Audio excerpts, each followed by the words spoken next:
Right now at noon, a 17-year veteran of the Milwaukee Police Department has been fatally shot. We'll have the latest. Plus, a group of conservative lawmakers are calling for the impeachment of Deputy Attorney General Rod Rosenstein. What House Speaker Paul Ryan is saying about that. And we'll tell you how you can get your hands on some memorabilia from Ella's Deli. This is News 3 at noon. Good afternoon, everyone. I'm Mark Kane. Thanks for tuning in to News 3 on this Thursday afternoon. We'll get to those stories in a bit, but first, let's head over to the Weather Center. Meteorologist Chris Reese has a look at your first alert forecast. Whew, breath of fresh air out there. That's right. We made it through that heat and humidity, if you will, and now it does feel a lot better out there. Temperatures today already some 9 to 10 degrees colder in some spots, up to 12 degrees cooler in Wautoma, 13 degrees cooler in Camp Douglas. So what we've seen is a cold front come through that didn't just come through and do nothing. It actually dropped the temperatures quite a bit. It dropped that humidity as well, so it feels fairly good as you step outside. 70 degrees for us here in Madison, Janesville at 73, Kenosha and Milwaukee both at 75. You work your way closer to the Northwoods. That's where temperatures get cooler. Wautoma at 69, Camp Douglas at 66. As of now. Now, the temperatures will hold steady for a little bit before dropping into the overnight hours. It's actually because some cloud cover is working its way on in here. Cloud cover kind of works as a blanket to keep us warmer at night, but also it helps keep us cooler in the day. It really just keeps temperatures from moving all that much. Now, there is a chance of a shower out of these showers, or out of these clouds rather, but right now most of those showers are centered up closer towards Duluth, Minnesota as of now. But we'll watch that shower chance mark as we go into the afternoon. So in our main weather segment, I'll be timing out when we could see some of those here in Madison, along with what we can expect for the weekend. Open the windows of the house this morning. Yep. Get some fresh air in. All right, Chris, we'll check back in a few minutes. Topping the news today, Milwaukee police holding a news conference after one of their own was killed yesterday. This is a live look at the conference that has not quite begun. Milwaukee Police Chief says a 17-year veteran officer was shot and killed while on duty yesterday. A suspect is in custody. Police say the suspect was wanted on gun and drug violations. Neither the officer nor the suspect has been identified so far. Milwaukee Mayor Tom Barrett says he feels sorrow and anger following the fatal shooting. It's the second Milwaukee police officer to die in the line of duty in nearly 2 months. Officer Charles Irving Jr. was killed after the squad car he was in crashed while in pursuit of a reckless driver. A bicyclist was cited after a crash between a vehicle and a bike, according to the Dane County Dispatch. The call came in at 1:05 this morning. Dispatchers say it happened near the intersection of West Johnson and Park Streets when a bicycle and a vehicle collided.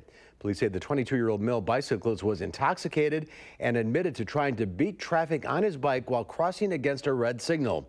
The biker was released from the hospital, cited for failing to yield at a controlled intersection. A group of conservative lawmakers have introduced a resolution calling for the impeachment of Deputy Attorney General Rod Rosenstein. House Freedom Caucus members Jim Jordan of Ohio and Mark Meadows of North Carolina, along with 9 others, are spearheading the impeachment effort. They say Rosenstein has conflicts of interest with the Russian investigation probe, and they accused him of intentionally withholding documents in the investigation and the closed Hillary Clinton email investigation. It's a statement. What they're making as a statement is President Trump is above the law. Period. It's a sad thing. Do I support impeachment of Rod Rosenstein? No, I do not. I don't think that this rises to the level of high crimes and misdemeanors, a really high standard. The House is scheduled to leave town this afternoon for a 5-week recess. Homeland Security Secretary Kirstjen Nielsen says the government will meet today's deadline to reunite all eligible children and parents who are separated at the border. But right now, more than 500 families are still waiting to be reunited, and another 463 parents have been deported without their children and may never be reunited. Most families have to wait for their asylum case to be heard by a judge, and they still face the risk of deportation. The government hasn't taken the proper steps to effectively deny these parents the right to their children. There's also a large number of families or parents that the government has determined are ineligible to be reunited. More than 900 children are still considered ineligible, so they will stay in the government's custody past today's deadline. Ineligible means the person they crossed with is not their parent or they have a criminal history. Initially, more than 2,500 children between the ages of 5 and 17 were separated from their families. Dozens of wildfires raging across the West have forced thousands of families from their homes. Firefighters near San Francisco are battling a fast-moving fire, and a wildfire near Yosemite forced the closure of the iconic national park for a second day. East of Los Angeles, a fire that authorities blame on arson destroyed 5 buildings and triggered the evacuation of an entire town. Lee Byer with the National Forest Service says the recent heat wave adds another layer of difficulty for firefighters. 105, 110 degrees down in the valleys, and it makes it really hard to stay hydrated. It's just physically draining. The fire was allegedly set by Brandon McGlover, who police arrested and charged with 5 counts of arson. A record-setting storm system is forecast to deliver more wet weather for tens of millions of people on the East Coast. Pennsylvania's Department of Transportation says 97 roads were closed as of Wednesday afternoon. Hershey Park remains closed today due to the weather impact on roads and bridges leading into the park. In North Carolina's Outer Bank, they've even started pumping the water out of the roadway and into the ocean in an effort to reduce the flooding. Well, if you'd like a piece of Ella's Deli, here's your chance. Memorabilia from the deli is being auctioned off right now. Everything from a 1960s custard maker to the signature Ella's Deli lettering to sundae glasses are all up for sale.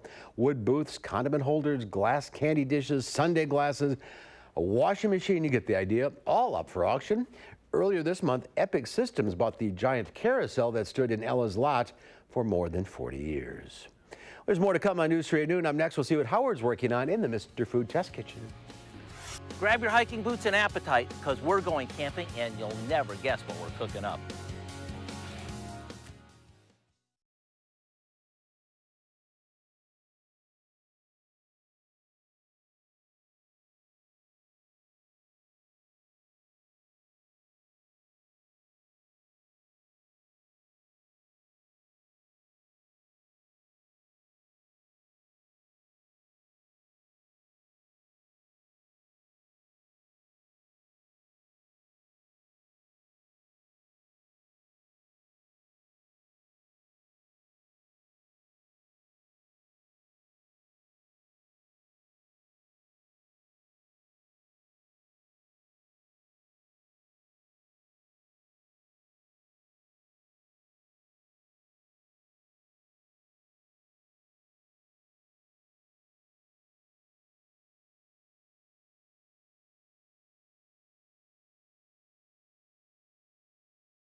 As you can see, today and through the rest of the week, we'll be out of the kitchen enjoying the great outdoors. And it seems like every time I go camping, I ask myself, why don't they do this more often? To me, the best parts of camping are having a chance to reconnect to nature, sitting around a campfire, and of course, eating.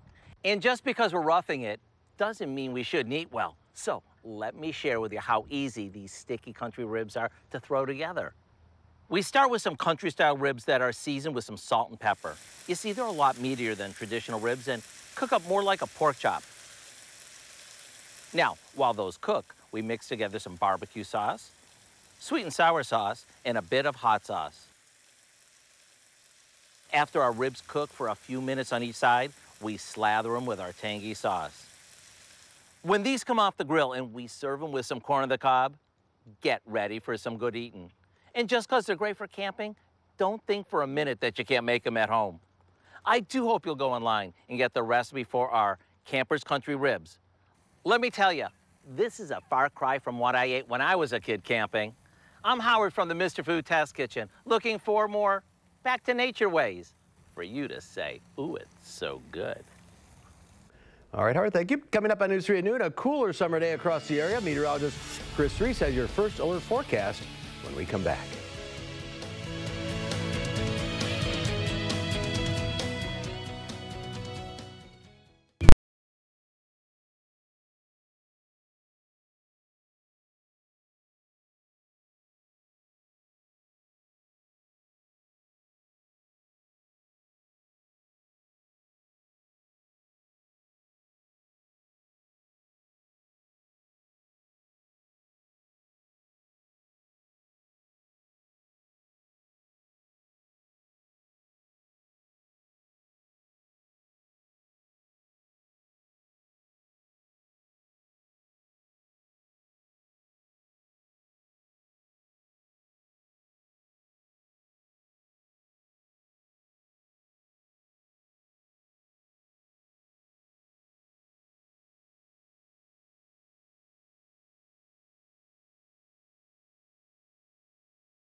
Well, Dunkin' outruns expectations, and Google is calling in the grammar police.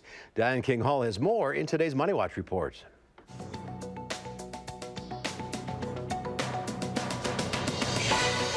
America still runs on Dunkin'. Dunkin' Donuts says profit rose in its latest quarter to $60.5 million. Sales also beat expectations at more than $350 million. Industry watchers credit Dunkin's mobile ordering system, which helps regular customers skip the line. Facebook stock dropped precipitously at the open after showing cracks in its armor. The company says costs to protect user security will rise in the coming months. Facebook has been grappling with fallout from the Cambridge Analytica scandal. Facebook says it plans to beef up staff by 20,000 people to work on its security and content review team. Walmart is courting Babies R Us shoppers. The retail giant is revamping the baby section of its site, allowing shoppers to search by style, and it has boosted product selection. Target and Bye Bye Baby have also widened selection following the closure of Babies R Us. Google Grammar is coming. The company says it is adding a grammar check feature to Google Docs to fix even the most complicated errors. It will use AI technology to catch your misuse of there versus there. It also flags trickier problems like incorrect use of subordinate clauses. It is currently available to businesses, but will roll out to individual users soon. And that's your CBS Money Watch report. For more, head to cbsmoneywatch.com. At the New York Stock Exchange, I'm Diane King Hall. Diane, thank you. The Dow Industrial's up 125 points at the noon hour. The NASDAQ down 74. Let's check in now with Q106 Farm Director Pam Jahnke on this Thursday. Nice breath of fresh air out there.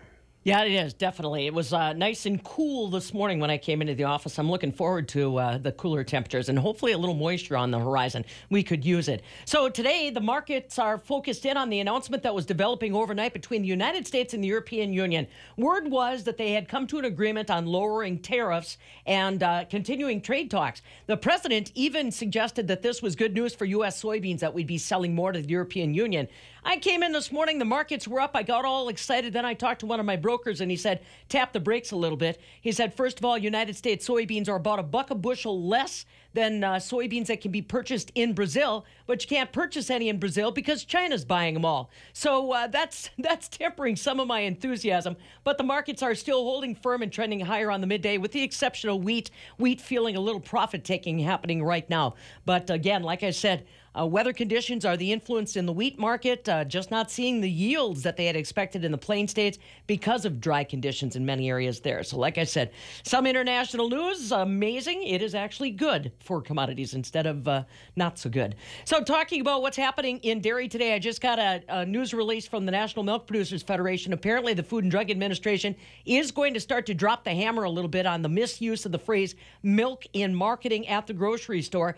Scott Gottlieb, the director of the Food and Drug Administration, testifying on that in Maryland, along with some Wisconsin dairy organizations, I might add. More on that tomorrow. Barrel cheese was up 3/4 cents today at 148 3/4. 40-pound block cheese unchanged at 151. The AA butter, big rally today for butter, Mark, up 4.5 cents at 2.27 a pound. So just about the time that I distract you looking at barrel and block cheese, now butter's back on our 401k ideas. Well, I'll tell you, I don't know if I can trust you anymore. Honestly, well, you know, take all your money that you would have invested in Facebook. They're down 21% today on Wall Street. Yeah, bring it towards dairy. $100 billion they lost today. Woo! Wow, yeah. What did they say? Zuckerberg dropped $16 billion in a day. That sounds like what the weather guys are fooling around with. Our little butter isn't much of an issue at that point. All right, that's Pam. right. Thank you. Yes, speaking of falling, Chris is here with the temperatures is dropping a little bit. Our temperatures did drop. I don't know if they dropped as much as Facebook, but they did drop quite a bit. We are much cooler today than we were this time yesterday. We had some sunshine this morning. Already we're starting to see more in the way of cloud cover, though, filtering back into the picture, and that's what we're going to see more of as we go through the rest of the afternoon. 70 degrees right now. We'll see those temperatures come up a few more degrees, but we still have that northwesterly wind at 10 miles per hour. Dew points all the way into the 50s, helping things feel good. As you work your way towards the south, we see more temperatures into the 70s. Our friends in Janesville, they're at 73 right now. Same for Monroe. Platteville at 75. You work your way up towards the north, that's where we see things that are a bit cooler. So check out Wisconsin Dells, 69. Camp Douglas coming in at 66 right now. So here's how temperatures have changed over the past 24 hours. A 9-degree difference for us here in Madison. You work your way up towards the north. That's where there's a 10, 11, 12, maybe even 13-degree temperature difference over the past 24 hours. Dew points are well into the lower 50s. No upper 40s showing up. But yes, that air as you step out, much drier for this time of the year. In fact, you really don't feel any kind of humidity, but there is enough moisture in the air to develop some cloud cover, and we are going to see our temperatures begin to level out before the sun sets because of that cloud cover. We've been tracking it on Visible Cloud Track right now. You see it really just kind of streaming in from the north and west, and right now there's a lot of holes in that cloud cover, so you're seeing some sunshine embedded within that, but that cloud cover is thicker as you work your way towards the north and west. And all of that gradually will move to the south and east with time. These clouds have had some shower activity up towards Rice Lake earlier today, just south of Duluth, Minnesota. But here in the Madison area, we don't have any showers as of now. That could change later. Yes, we do have the cloud cover gradually streaking its way on in, but here's Future Track. This will not be a washout of an afternoon. Not everyone will even see the rain chances, but Future Track shows you, yeah, there's that chance for some scattered showers to pop up, and showers is about all they'll be. We'll clear those out once the sun sets, temperatures falling into the 50s overnight with some clearing. It's going to be the same kind of pattern as we head into your Friday, the upper level low sending northwesterly winds. And so we'll still see that same kind of pattern. But this high pressure moving into the region, that is going to set the stage for really a beautiful weekend as we head into the weekend, especially that first half anyway. This afternoon, 73 degrees for your high. So yes, we are substantially cooler. More rain chances do arrive as we get you into Saturday night. So Saturday itself will be a pretty spectacular day. By Sunday and Monday, we do have chances of rain there as well. Tuesday and Wednesday look good. Another rain chance on Thursday. But if you notice one particular theme, how many days in the 70s? Almost all of them. Yep, there are only 3 days there that we have an 80-degree mark in that forecast. So it's going to feel good for the next week and some change. For the first part of August, that's pretty unusual. That is unusual. It's well below average, and we're keeping track of the weather just to see how long we can get this nice, cool weather. That's sort of like mid-September averages? These are September averages, so it's a sign of the times. It's over. Here comes the snow. All right, Chris. Thank you. My pleasure. There's more to come on News 3 at noon. Up next, Marissa DeGroot from the Dane County Humane Society is here with our pet of the week. We'll meet Rocco when we come back.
Welcome back. Marissa DeGroot from the Dane County Humane Society is here with our pet of the week, Rocco, a 2-year-old hound mix. And Marissa is out in the green room with Rocco because he got a little wound up with all the excitement going on around here. So we thought he'd better off have a nice, quiet area for you. Hi, Marissa. Hi. Yeah, there can be a lot of new things which can be kind of overwhelming, but you can see Mr. Rocco is just having a good time out here now. He's having a great time. He's had a little rough go of it here. He has. So Rocco actually came to Dane County Humane Society from an overcrowded shelter down in Birmingham, Alabama, over a year ago. He was 6 months old then, and he's been kind of in and out of quite a few homes, but no fault of his own. It was always kind of a hard situation, whether somebody had to leave a home. So again, through no fault of his own, he's kind of had a chaotic start to life. But he's a young guy. Mm-hmm. Yep, a year and a half, and so he's looking for an active home. He does love other dogs, but he can be a little rambunctious with them, so better be some dogs that kind of loved some rough and rowdy play. But he seems like a happy guy. Mm-hmm. He is a happy guy, and he does like, you know, he just needs a nice stable home, someplace that he can kind of settle into. It might take him a little bit of time to warm up and get used to things, but I think he's going to bring a lot of joy to any family he's with. Well, just him rolling around on the floor there, he looks like a joy to be around. Mm-hmm. So you got your cruising here coming up. Yep, so there's Cruising for Critters. It's their 5th annual event to benefit Dane County Humane Society, and that's going to be happening on Sunday, August 12th, but you have to register for that by August 1st. No matter what type of vehicle you have, you can join in, and that's going to be up in Arlington, Wisconsin. Bikes, cars, trucks, you name it. You name it. All right, last week, oh my goodness. Oh, last week we had Bear, and he was, oh my gosh, that little guy. He did find a great home. We were so excited for that guy. Yeah, that's no surprise. He was a great little guy. All right, now it's time to get Rocco home. There, he's a beautiful dog, that's for sure. Yep, just come and ask for him in the adoption center. All right, Marissa, thank you. Thank you. If you're interested in adopting him, go to the website giveshelter.org, and Chris is here. There it is, the number 838-0413 for more information. Let's get Rocco home. All right, Chris is here now. A nice cool stretch for people like it cooler. A nice cool stretch. We're going to see those highs top out into the low 70s today. I can't rule out a scattered shower, especially as we get you later into that afternoon and evening time, but it's a whole lot cooler, Mark. We're going to keep that cool trend going for the next several days as well. The average high 81, we're going to be well below average for the next several days. Into the weekend, we'll warm up just a little bit into the upper 70s before cooling back down. After all those 90s, it's a little nice respite. I know, it almost feels kind of cold. All right, that's our time for now. See you back here at 4. Have a great afternoon. Making plans that are weather dependent? Get an accurate 12-hour, even a 10-day forecast. Download the Channel 3000 First Alert Weather app and start planning.